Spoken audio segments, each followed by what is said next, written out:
Hey guys, welcome back to my channel.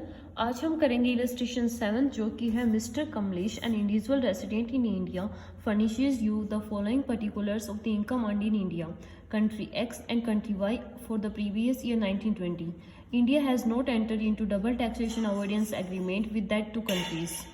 Income from profession carried on in India 7,50,000. Agricultural income in country X gross दे रखिए 50,000.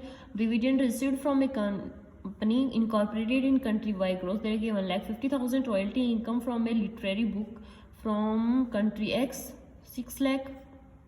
Expenses incurred for earning royalty 50,000. Business loss in country Y proprietary business 65,000. Rent from house situated in country Y gross 2,40,000. Municipal tax due in respect of the above business not allowed has deduction in country Y 10,000. Business loss in country Y are not eligible for set off against any other incomes as per income tax law of that country. The rate of tax in country X and Y are 10% and 25%.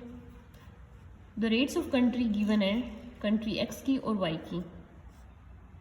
फिर है compute total income and tax payable by Mr. Kamlesh in India for the assessment year 2021. अब हमें इसकी पहले total income निकालनी है. Total income निकालनी है तो फर्स्ट देखते हैं हम हाउस प्रॉपर्टी से. हाउस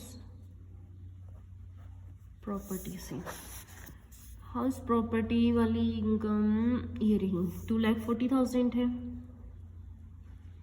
ये जी ये भी है, उसमें से म्यूनसिपल टैक्स लेस करते हैं पर ये बोल रहा है not allowed has deduction in country Y में डिडक्शन नहीं देनी है उसको, तो 10,000 नहीं देंगे तो यहाँ नील लिख देंगे.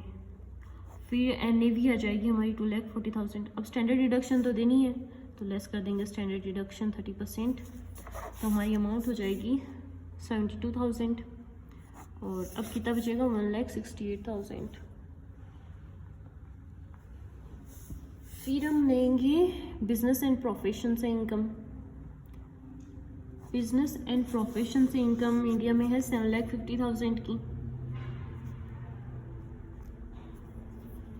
और ये एग्रीकल्चर लॉस है, डिविडेंड अदर का हो गया. बिजनेस लॉस हो रहा है 65,000 का, तो ये 65,000 हम लेस कर देंगे. इसमें ये बोल रहा है कि हम इसको सेट ऑफ नहीं कर सकते, वो बोल रहा है उस कंट्री में, पर इंडिया में तो कर सकते हैं, इसलिए इंडिया में इसको सेट ऑफ कर दिया हमने.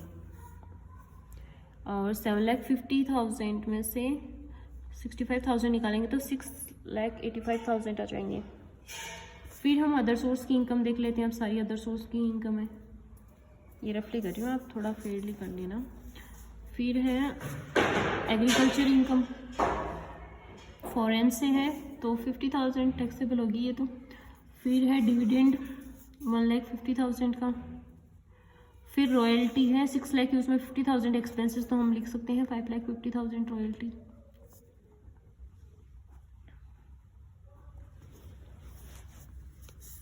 रॉयल्टी लिख देंगे तो अब हमारे पास अमाउंट आ जाएगी 7,50,000 की. आ गई ये हमारी, इनका टोटल करेंगे तो 16,03,000 आ जाएगा, जो कि हमारी GTI है. उसमें से रॉयल्टी की रिडक्शन मिल जाएगी QQB में, जो कि मैक्सिमम 3 लाख की मिलती है. रॉयल्टी की 3,550 की पर इतनी मिलेगी. अब अमाउंट आ जाएगी 13,03,000. आ गई ये टोटल इनकम हो गई हमारी. अब टैक्स देखना है हमें कैसे निकालेंगे. टैक्स फर्स्ट 250 पे कुछ नहीं लगेगा, नेक्स्ट 250 पे 5% लगेगा, फिर 5 लाख पे 20% लगेगा, फिर जो बैलेंस बचा उसके ऊपर 30% लगेगा, जो बचा 3,03,000 पे 30%. तो ये तो होता है 12,500. फिर होगा 1 लाख, फिर होगा 90,900, तो ये टोटल हो जाएगा 2,03,400. उसमें हम 4% हेल्थ एजुकेशन सेस ऐड कर देंगे, जो कि होगा 8,136, तो ये टोटल हो जाएगा 21,536. अब हमें एवरेज रेट ऑफ टैक्सेस निकालनी है, जिसमें इंडिया का निकालना है और 2 दे रखे हैं. तो इंडिया की निकालनी है तो कितनी होगी, इंडिया की 21536 इतना टैक्स पे करना है। कितनी कब पे करना है, 13,03,000 पे करना है, इंटू 100 कर देंगे तो हमारी रेट आ जाएगी 16.2345। और फॉरेन की दे रखी है, एक की 10%, एक की 25%। तो एक बार इससे कंपेयर करना है और एक बार इससे कंपेयर करना है, तो इन दोनों को कंपेयर करेंगे तो कम रेट है ये 10%। इसको किसे, फॉरेन इनकम कंट्री एक्स है ना, ये कंट्री एक्स की फॉरेन इनकम कितनी है, एक्स की क्या क्या इनकम थी, एक तो ये एग्रीकल्चर इनकम है और एक ही रॉयल्टी इनकम है, दो ही तो है, तो ऐड कर लो तो ये 6 लाख हो गया, 6 लाख में से 3 लाख तो ये लिख गया तो बच गया 3 लाख। तो ये हो जाएगा 30,000।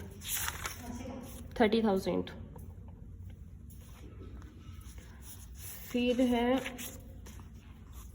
वाई से कंपेयर करेंगे तो वाई और इस दोनों में कंपेयर करेंगे तो इंडिया की रेट है कम आ रही है इसमें इन दोनों में तो रेट आ रही थी इसकी कम एक्स की, और इन दोनों में आ रही है इंडिया वाली रेट कम। तो इसमें हम फॉरेन इनकम से इंटू कर देंगे कंट्री वाई की फॉरेन इनकम कितनी है वो देखते हैं। देखो एक तो है 1,68,000 जो ये रही, फिर वाई में है 1,50,000 डिविडेंड के प्लस 1,50,000। फिर वाई की दो इनकम है, एक हाँ सेट ऑफ हुआ था 65, लेस कर देंगे 65,000 तो फॉरेन इनकम कितनी हुई वाई की 2,53,000 का हमें निकालना है 16.2345%, तो आ जाएगा 41073 पॉइंट समथिंग आ जाएगा। ये आ गई दोनों रेट हमने निकाली 30,000 और ये। अब ये जो हमारा टैक्स पेबल आ रहा था उसमें से हमने ये दोनों लेस कर दी, रिलीफ मिल गई हमें ये दो चीज़ की, तो हमारे पास आ जाएगा 71073। ये नेट टैक्स पेबल आ गया। ये तो मैंने आपको रफली किया है, अब आप बुक में देख लेना कैसे प्रेजेंटेशन रखना है, कैसे क्या रखना है, ज़्यादा हार्ड नहीं है, इजी सा है। जैसे हाउस प्रॉपर्टी की इनकम ले ली, जीएवी ले लिया कर जो कि वह है, फिर वो बोल रहा है कि म्यूनसिपल टैक्स उस कंट्री में अलाउड नहीं है, ऐसे कुछ लिख रहा है, नॉट अलाउड है, डिडक्शन नहीं देनी है, तो डिडक्शन हमने नहीं दी। फिर उसमें से 30% स्टैंडर्ड डिडक्शन वो तो देनी पड़ेगी, तो इनकम आ गई है। फिर बिजनेस एंड प्रोफेशन इंडिया में इतनी है लेकिन वाई में लॉस हो गया, तो ये बोल रहा है वाई उस कंट्री में तो अलाउड नहीं है लेकिन इंडिया में तो अलाउड है, तो 65,000 लॉस सेट ऑफ हो गया। फिर ये इतना बच गई। और फिर अदर सोर्सेज से एग्रीकल्चर इनकम, यहाँ बाहर की इनकम यहाँ आ रही है तो टैक्सेबल हो जाएगी, फिर डिविडेंड भी टैक्सेबल हो जाएगा और रॉयल्टी इनकम भी टैक्सेबल हो जाएगी। 550,000 कैसे आया कि इसमें 50,000 एक्सपेंसेस थे और 6 लाख उसकी इनकम थी। फिर हमारे पास जीटीआई आ गई, फिर उसमें से हमें रॉयल्टी की डिडक्शन दे दी जो मिलती है क्यूक्यूबी में। फिर हमारे पास 13,03,000 आ गया, फिर उस पर हमें टैक्स निकाला है, तो फर्स्ट 50 एग्जेम्प्ट होता है, 250 पे 5%, 5 लाख पे 20% और जो बैलेंस बचा उस पर 30%, तो हमारी ये इनकम आ गई। फिर उसमें हमने हेल्थ एजुकेशन सेस ऐड कर दिया तो हमारी ये आ गई टैक्स पेबल इतना आ रहा है। फिर हमें उसमें से रिलीफ मिल गई अंडर सेक्शन 91 में, जो वर्किंग नोट हमने ये किया था। इतना कुछ नहीं करने की, नॉर्मल एक तो ये रेट निकालनी है, मैंने बताया आपको कैसे निकालनी है, इन दो की दी हुई है तो कोई दिक्कत नहीं, और ये इनकम आपको पता ही है, सीधे यहाँ से कैलकुलेट कर देना इसकी एक्स की कितनी है और वाई की कितनी है। फिर ये दोनों रिलीफ मिल गई उसको, तो फिर अब लास्ट में 71,073 उसकी नेट टैक्स पेबल आ जाएगा। और ये इलस्ट्रेशन यहीं कंप्लीट होता है और ये चैप्टर भी यहीं कंप्लीट होता है। Thank you for watching.